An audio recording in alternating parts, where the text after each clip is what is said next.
78 সংখ্যক senior national aquatic চেম্পিয়নশ্বিপত অসম কন্যাৰ সাফল্য 100 মিটাৰ আৰু 200 মিটাৰ বাটাৰফ্লাইত আস্থা চৌধাৰীৰ সোণ জয় ৰিলে ইভেণ্টতো দুটা পদক অৰ্জন আস্থাৰ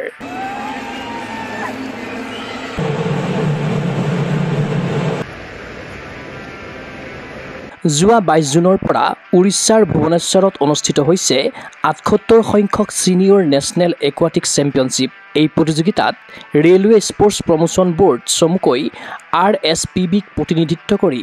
অসম কন্যা আস্থা চৌধাৰীয়ে আজৰি আনিছে 4টাকৈ পদক ইয়াৰে ব্যক্তিগত শাখাত 2টা সোণ লাভ কৰাৰ বিপৰীতে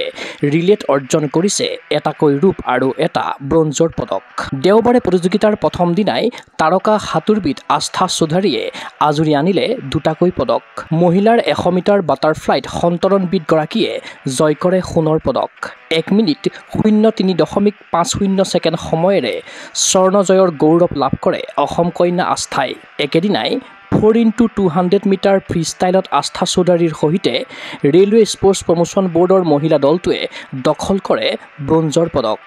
আস্থাৰ উপৰি ব্ৰঞ্জয়ী ৰিলে দলত আছে আনগৰাকী অসম কন্যা শিৱাংগী শৰ্মা আৰু বহিৰাজ্যৰ খেলুৱৈ ক্ৰমে কন্যা নায়াৰ অৱন্তিকা সুধীৰ চাৱন ইফালে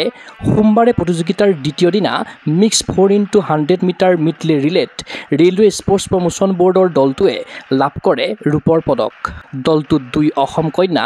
আস্থা চৌধাৰী আৰু শিৱাংগী শৰ্মা থকাৰ উপৰি থাকিল আন দুগৰাকী বহিৰাজ্যৰ খেলুৱৈ ক্ৰমে দেৱাংশ মহেশ কুমাৰ পাৰমাৰ আদৰ্শ মোহনন আনহাতে মঙলবাৰে প্ৰতিযোগিতাৰ তৃতীয় দিনা দ্বিতীয়টো সোণৰ পদকৰ উপহাৰ দিলে আস্থাই 2 মিনিট 20.63 ছেকেণ্ড সময়েৰে 200 মিটাৰ বাটাৰফ্লাইত সোণ জিনিলে আস্থা চৌধাৰীয়ে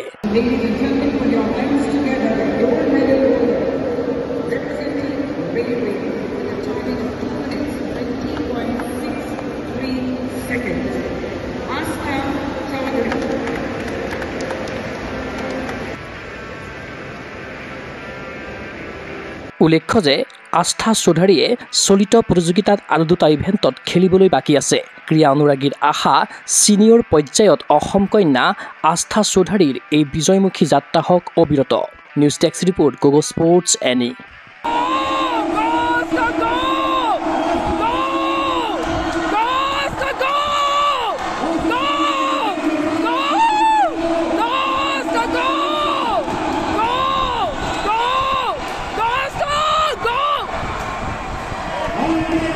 ফিজিকেল এডুকেশ্যন বিষয়ত ডিগ্ৰী পাঠ্যক্ৰমৰ কাৰণে অসম তথা উত্তৰ পূৰ্বাঞ্চলৰ প্ৰথমখন শিক্ষানুষ্ঠান অভিৰুচি ইনষ্টিটিউট অৱ ফিজিকেল এডুকেশ্যন